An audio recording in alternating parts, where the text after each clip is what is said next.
ওকে, তো হচ্ছে যে আমরা লাস্ট ক্লাসে বেশ বড় ধরনের একটা ম্যাথ করছি। তো ওই ম্যাথে আমাদের অনেক কনসেপ্টই হোপফুলি ক্লিয়ার হয়েছে। তো আমাদের দ্রাব্যতা রিলেটেড একদম লাস্ট কনসেপ্ট হচ্ছে এখন আমরা যেটা পড়বো সেটা সম আয়ন প্রভাব।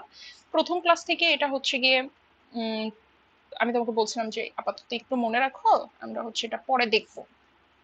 তো সেই জিনিসটা এখন দেখাবো, সম আয়ন প্রভাব, বা ইংলিশে আমরা এটাকে লিখবো হচ্ছে কমন আয়ন ইফেক্ট।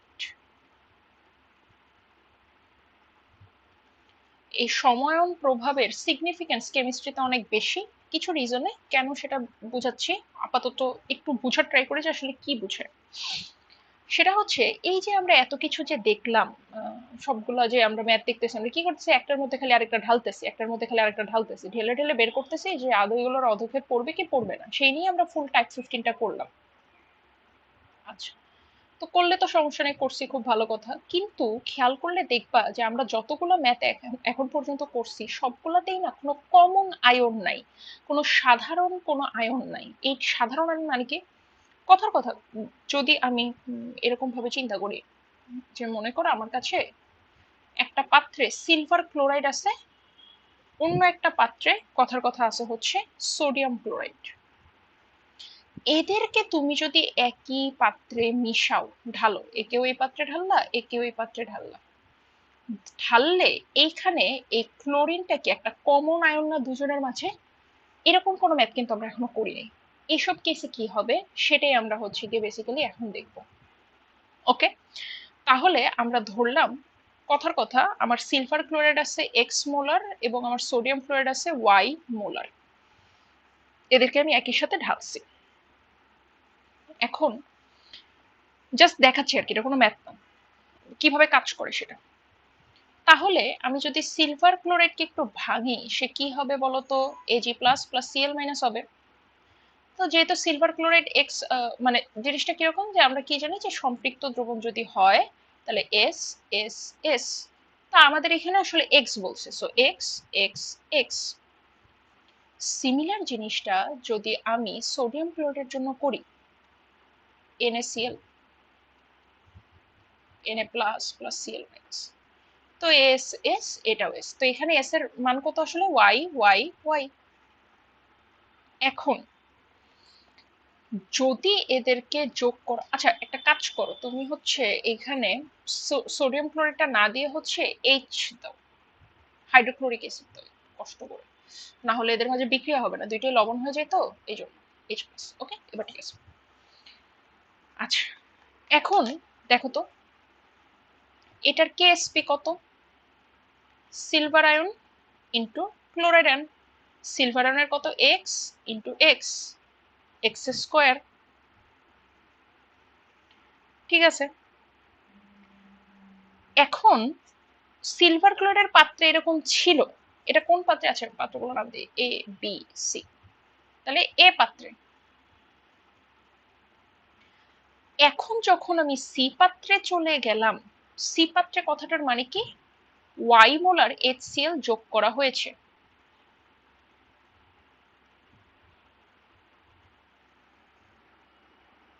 ওকে, যোগ করা হয়েছে। যদি যোগ করা হয় তাহলে বর্তমানে কেএসপি কত? Silver ion into chloride ion, তাই তো? আমি আমি কিন্তু হচ্ছে সি পাত্রে সিলভার ক্লোরাইডের কেএসপি মাপতেছি, ঠিক আছে? সিলভার ক্লোরাইডের, সিলভার ক্লোরাইডে সিলভার আয়নের কত ছিল? আগে এক্স ছিল। আচ্ছা দেখো, আমার পাত্রটাতে এক্স মোল সিলভার আয়ন ক্লোরাইড আয়ন ছিল, তুমি বাইরে থেকে কি করলা? এটার ভেতরে ওয়াই মোল কি দিলা? হাইড্রোজেন আয়ন এবং ক্লোরাইড আয়ন ঢুকাই দিলা, তাহলে ক্লোরাইড আয়ন এখন কত হয়ে গেছে বলো তো? এক্স প্লাস ওয়াই হয়ে গেছে না? আগে ছিল এক্স, এখন হয়ে গেছে ওয়াই ঢালার পরে, তাই না? তাহলে হচ্ছে আমরা এটাকে গুণ করলে কি পাই? X square plus x y. তার মানে কেএসপির ভ্যালু বেড়ে গেছে। ঠিক আছে, আচ্ছা এটাকে আসলে কেএসপি লেখা উচিত হবে না, এটাকে আমাদের লেখা উচিত আসলে কেআইপি। কারণ আমরা ধরে নেই, কথা কথা আমি তোমাকে জাস্ট এখন থিওরি বোঝাচ্ছি, তো এটা সম্পৃক্ত ছিল, যখন আমি এখানে ঢালছি তখন অসম্পৃক্ত হয়ে গেছে, ঢালাঢালি করলে তো আসলে অসম্পৃক্ত হবে, এটা তো খুবই নর্মাল, আগের স্টেটটা থাকবে না। তার মানে কি দাঁড়াচ্ছে দেখো তো, আমার K IP is greater than K SP হচ্ছে না। কিভাবে? কারণ কে আইপি তে প্লাস এক্স ওয়াই বলে একটা টার্ম আসে, যেটা এখানে ছিল না। কে আইপি যদি বড় হয় তার মানে কি হচ্ছে, অধক্ষিপ্ত হবে। সুতরাং আমরা বলতে পারি সম আয়ন প্রভাব দ্রাব্যতা হ্রাস করে। দ্রাব্যতা হ্রাস করে বলেই তো অধক্ষিপ্ত হয়, কারণ দ্রাব্যতা মানে কি, দ্রবীভূত হয়ে যায়। এটা কিন্তু এমসিকিউ এর জন্য খুবই ইম্পর্টেন্ট। মাঝে মধ্যে কোশ্চেন আসছে যে সমান প্রভাব কি করে, দ্রাব্যতা হ্রাস নাকি দ্রাব্যতা বৃদ্ধি। অধক্ষিপ্ত হওয়ার ত্বরান্বিত করে, অধক্ষিপ্ত হয়ে যায়। সে কথা কেমিস্ট্রিতে একটা সিগনিফিকেন্স কেন বেশি? মনে করো তুমি কোনো কিছু একটা ডুবতে দিতে চাইতেছো না, ওটা বিক্রিয়া তুমি চাচ্ছ না যে ও বিক্রিয়া করুক, তুমি চাচ্ছ ভেসে থাকুক, তখন তুমি কি করবা, কমন আয়ন আছে এই ধরনের কোন একটা কেমিক্যাল ওর মধ্যে ঢেলে দিবা, এতে করে সে অধক্ষিপ্ত হবে। তার সমান প্রভাব, কারণ সমান প্রভাব হচ্ছে দ্রাব্যতা হ্রাস করে। ঠিক আছে, তো আমরা হচ্ছে একটা ম্যাথ করি, তাহলে আমরা বুঝবো। তাহলে আমাদের লাস্ট টাইপ আর কি, লাস্ট টাইপ এই আমরা কয়টা টাইপ করছি, 15টা করছি না? আচ্ছা 16 নম্বর টাইপ, টাইপ 16, সমান প্রভাবের উপর বেস করে যেটা বানানো। টাইপ 16 হচ্ছে আমাকে একটা পাত্র দেওয়া, পাত্রে আছে বেরিয়াম সালফেট, এটার কেএসপি দেওয়া হচ্ছে 1.9 × 10⁻²। কোশ্চেন করছে পানিতে এবং 0.2 মোলার H2SO4 এর H2SO4 দ্রবণে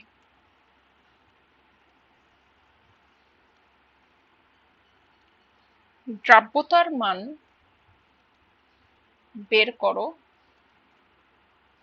এবং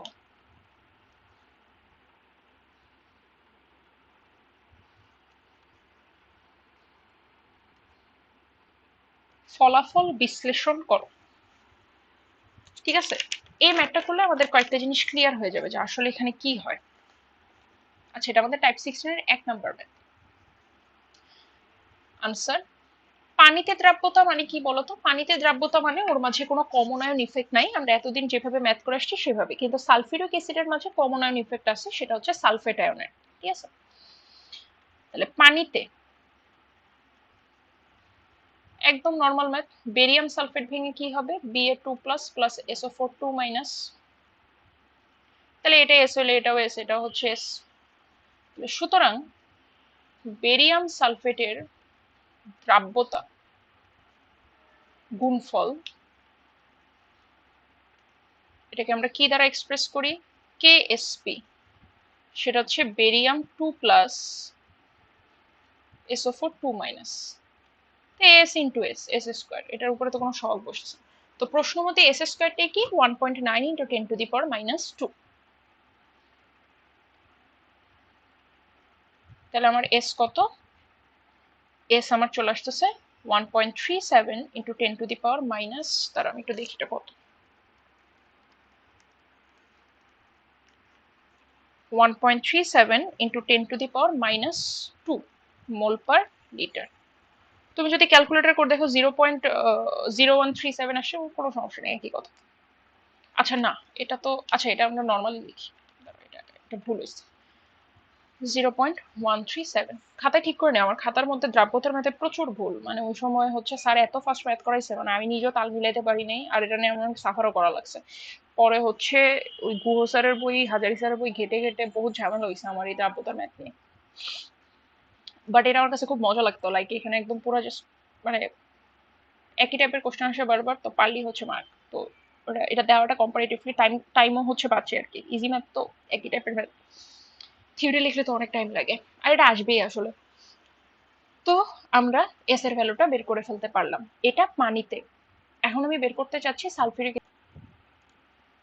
আচ্ছা, তাহলে হচ্ছে আমরা তো আমাদের পানিতে যে যেটা আসলে যতখানি বের করার কথা ছিল ততখানি আমরা বের করে ফেলছি। এবার আমাকে যেটা আচ্ছা এটা একটু ঠিক করে নিও আর কি, এখানে একটা বেরিয়াম সালফেটের হবে, মানে কোশ্চেনটা আরো স্পেসিফিক্যালি বলার জন্য। আচ্ছা, এখন আমাদের পানিতে ডান, আমরা 0.2 মোলার সালফিউরিক অ্যাসিডে চলে যাব। এখন একটা জিনিস হচ্ছে মনে রাখবা যে যত যা কিছু হয়ে যাক না কেন, দ্রাব্যতা গুণফল সবসময় একই থাকবে। হ্যাঁ, কারণ দ্রাব্যতা গুণফল কেবলমাত্র তাপমাত্রার উপর নির্ভরশীল, আর কোনো কিছুর উপরে না। তো আমি যদি বেরিয়াম সালফেটের মাঝে সালফিউরিক অ্যাসিড ঢেলেও দেই, তাতে আমার হ্যাঁ বেরিয়াম আয়নের ঘন দ্রাব্যতা চেঞ্জ হতে পারে, সালফেটের দ্রাব্যতা 19-20 হতে পারে, কিন্তু তাদের গুণফল সবসময় সেম থাকবে। অর্থাৎ 1.9 ইন্টু 10⁻², এই যে নাম্বারটা, এটা বেরিয়াম সালফেটের জন্য সবসময় কনস্ট্যান্ট। ঠিক আছে, তাহলে এটা একটু চাইলে লিখে রাখতে পারো আর কি। আমি একটু লিখে দিই, এটা সাইড নোট হিসেবে লিখে রাখবো যে যাই হোক না কেন যে কোনো মৌলের মানে যে কোনো যৌগের কেএসপি সবসময় নির্দিষ্ট তাপমাত্রায় একই থাকবে।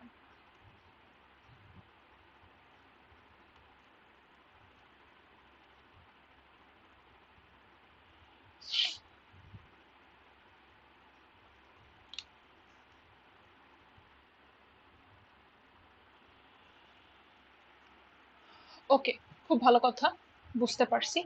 এবার দেখো আমাকে কি জানতে চাইছে, যে তুমি যখন 0.2 মোলার সালফিউরিক অ্যাসিড দিয়ে দিলা বেরিয়াম সালফেটের মাঝে, তখন বেরিয়াম সালফেটের দ্রাব্যতার কি হবে, অর্থাৎ তোমাকে এস এর ভ্যালুটা বের করতে হবে। আচ্ছা, তাহলে এই ধরনের কেসে যখন আমরা দেখবো যে কমন আয়ন ইফেক্ট আসতেছে, কারণ একটা বেরিয়াম সালফেট একটা sulphuric acid, so common ion effect আসতেছে, বেরিয়াম সালফেট প্রথমে ফর্মুলা লিখে ফেলবো, বেরিয়াম 2+ প্লাস SO4 2-। এটা কত, এটা যদি এস প্রাইম হয় এটাও এস প্রাইম এটাও এস প্রাইম। আচ্ছা, এরকম এস প্রাইম কেন লিখলাম, কারণ আমি কিন্তু অলরেডি পানিতে বেরিয়াম সালফেটের ঘনমাত্রাকে এস লিখে ফেলছি, এই জন্য এটা আসলে থিওরিটিক্যালি উচিত না এটাকে আবারও এস লেখা, এসই এস প্রাইম। এবং একদম এটার নিচে H2SO4 লিখে ফেলবা, H প্লাস প্লাস SO4 2-, 2 হবে। তো এইটা কিন্তু আমাকে দিয়ে দেওয়া। আচ্ছা, এটা আমরা কি জানি, আমরা জানি যে মানে কথার কথা, এটা যদি এস মানে এটা যদি এস ডাবল প্রাইম হয় তাহলে এটা 2s ডাবল প্রাইম, এটা হচ্ছে এস ডাবল প্রাইম, মানে এরকম করেই তো এটা চেঞ্জ হয় আর কি। তুমি চাইলে S1 S2 দিতে পারো। তো এটা কিন্তু আমাকে দিয়ে দেওয়া 0.2 মোলার মোলারিটির সালফিউরিক অ্যাসিড। তার মানে আসলে এটা আমার 0.2, এটা আমার 2 ইন্টু 0.2, এটা আমার 0.2 মোলারিটি। ওকে, এইবার আমি বেরিয়াম সালফেটের কেএসপি এর ভ্যালুটা যদি বের করতে চাই, তাহলে কি হবে, সিমিলারলি Ba2+ ইন্টু SO4 2-। কোনো স্কোয়ার টোয়ার কিন্তু কিছু হচ্ছে না, হ্যাঁ, কারণ সালফেটের আয়নের আগে তো আসলে কোনো ধরনের কোনো 2 নাই বা কোনো 3 নেই। বেরিয়াম 2+ এর কত, এস প্রাইম। সালফেট আয়নের কত, এখন এটা একটু দেখা লাগবে, সালফেট আয়নের কিন্তু এস প্রাইম প্লাস 0.2।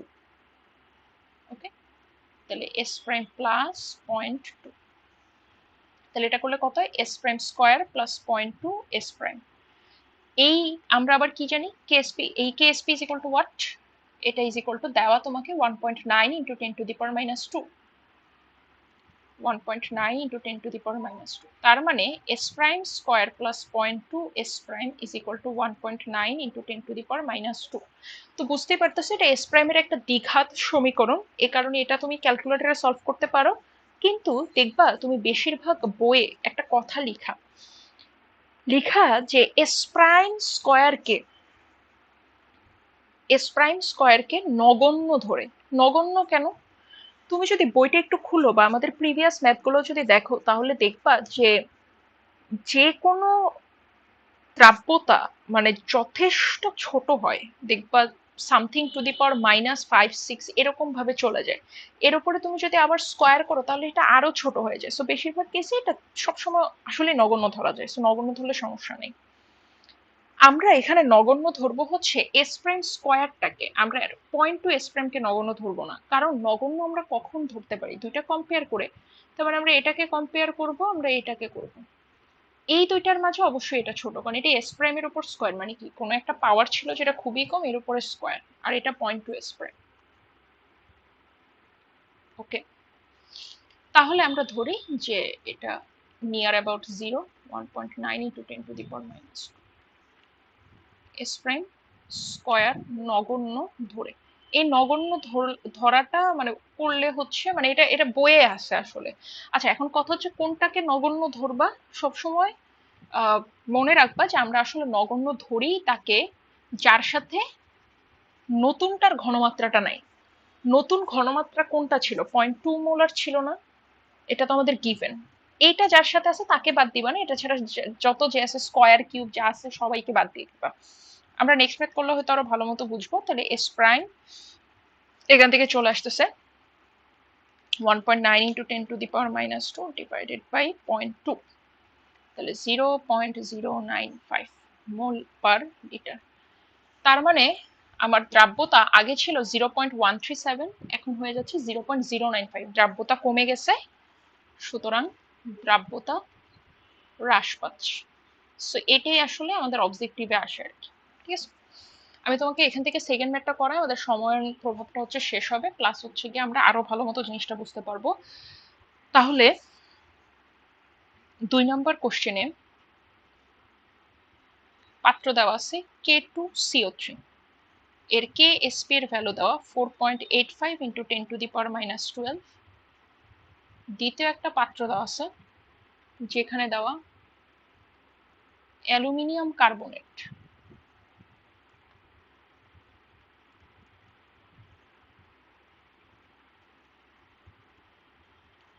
তো এইটায় আমাকে দেওয়া এস এর ভ্যালু 0.1 মোলার, অর্থাৎ এখানে KSP টেসপি কিছু দেওয়া নেই, এস এর ভ্যালু 0.1 মোলার। তো দেওয়া পানিতে এবং Al2CO3 হোল 3 এ K2CO3 এর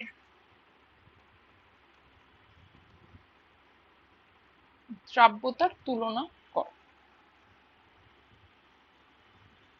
তাহলে একটু বোঝা লাগবে এখানে কি বুঝাইছে।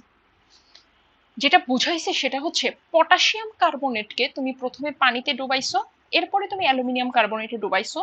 যখন পানিতে ডুবাইছো তখন কোনো কমন আয়নের প্রশ্নই আসে না, কিন্তু যখন একে অ্যালুমিনিয়াম কার্বনেটে ডুবাইছো তখন কার্বনের তোমাকে কমন আয়ন ইফেক্ট দেখাচ্ছে, হুবহু আগের মতো না। জাস্ট এখন দেখবো কি হয়। তাহলে প্রথমে আমি একটু পানি নিয়ে কথা বলি। তাহলে পানিতে K2CO3 ভাঙলে কি হয়? Potassium ion plus carbonate ion, এটার আগে 2 আছে, তাহলে যদি এটা এস হয় এটা 2s, এটা হবে এস। এজন্য কেএসপি কত? পটাশিয়াম আয়নের উপরে whole square into carbonate ion, s square, sorry s square না তো 2s whole square, 2s whole square into s, 4s cube. প্রশ্ন মতে 4s কিউবটাই কিসের সমান? 4.85 into 10 to the power minus 12 এর সমান। 4s কিউব হচ্ছে 4.85 into 10 to the power minus 12। তাহলে 4.85 into 10 to the power minus 12 কে 4 দিয়ে ভাগ করব, এরপরে কিউব রুট করব, এস এর ভ্যালু চলে আসতেছে 1.066 into 10 to the power minus 4 mole per litre.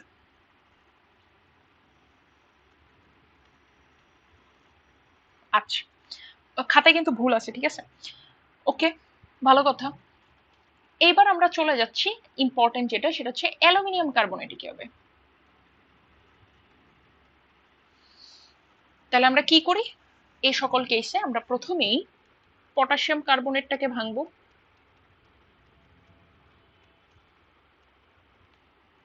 তাহলে এটা এস প্রাইম হইলে এটা 2s এস প্রাইম, এটা হচ্ছে এস প্রাইম, এবং Al2CO3 হোল 3 তে এই ভাঙাটা ভালো মতো খেয়াল করো, অ্যালুমিনিয়াম আয়ন কার্বনেট আয়ন ভাঙলাম, অ্যালুমিনিয়াম আয়ন আছে 2টা, কার্বনেট আয়ন আছে 3টা। অ্যালুমিনিয়াম কার্বনেট যদি আমি এস ডাবল প্রাইম ধরি তাহলে এটা হবে 2s ডাবল প্রাইম, এটা হবে 3s ডাবল প্রাইম।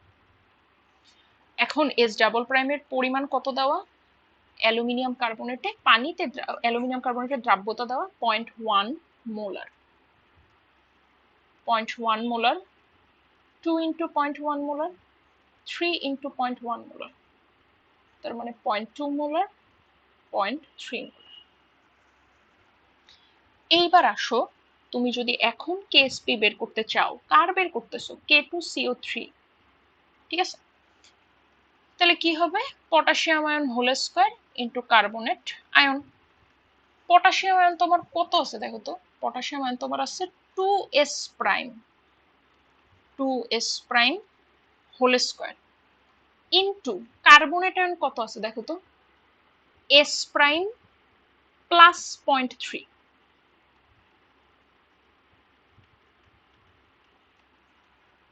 ওকে, তাহলে 2s প্রাইম হোল স্কয়ার কত, 4s prime whole square into s prime plus 0.3, এটা করলে হবে 4s prime whole cube plus 4s prime into 0.3। এই 4s prime whole cube plus 4s prime into 0.3 is equal to ksp, আগে যেটা বের করছি সেটা আমাকে দাও 4.85 into 10 to the power minus 12।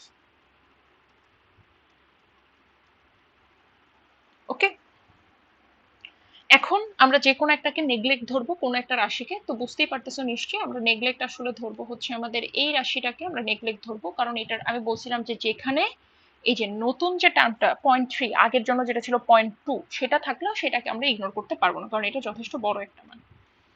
ঠিক আছে, তাহলে 4s প্রাইম কিউবকে নগণ্য ধরে, তাহলে 4s prime into 0.3 is equal to 4.85 into 10 to the power minus 12। তাহলে 4.85 into 10 to the power minus 12 divided by 4 into 0.3। ওকে, তাহলে এইটা আমার চলে আসতেছে হচ্ছে, আচ্ছা আমি কি একটু ভুল করছি কিছু, একটা জায়গায় তো ভুল করছি, এখানে একটা স্কয়ার হবে না, তাহলে একটা স্কয়ার দিয়ে দিই, স্কয়ার স্কয়ার স্কয়ার। ওকে, আচ্ছা তাহলে আমার এস প্রাইমের ভ্যালু চলে আসতেছে 1.6 into 10 to the power minus 4 mole per litre. Okay, তাহলে আগে আমার এস এর ভ্যালু কত ছিল 1.066, এখন হয়ে যাচ্ছে 1.6। এই দ্রাব্যতা বেড়ে গেল কেন, দ্রাব্যতা তো হ্রাস পাওয়ার কথা।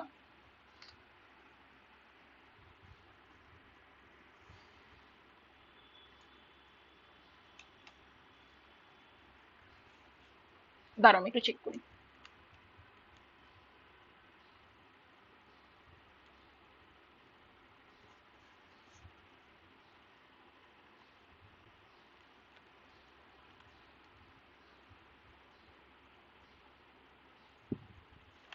আচ্ছা, এই কাহিনীটা আসলে হইছে কারণ এইটা ছিল হচ্ছে 8। ঠিক আছে, কোশ্চেন আমি তখন ভুল তুলছিলাম, একটু ঠিক করে নিও।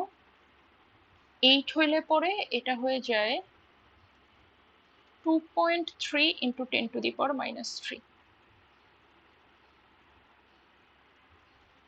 তাহলে তো এটাও 8 হবে, এটাও 8 হবে,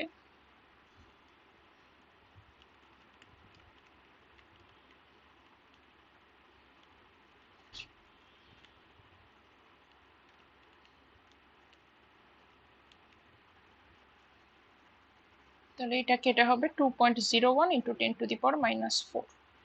এবার ঠিক আছে, দ্রাব্যতা হ্রাস পাইছে। ঠিক আছে, সো কোশ্চেনে হচ্ছে ওখানে যখন আমি -12 তুলছিলাম আর কি, ওটা -8 হইতো আর কি। হ্যাঁ, ওটা কোশ্চেন একটু ঠিক করে নিও। ওকে ঠিক আছে, তাহলে আমাদের কমন আয়রন ইফেক্ট এখানে শেষ হলো, আমরা নেক্সট ক্লাসে হোপফুলি হচ্ছে সৃজনশীল সলভ করবো।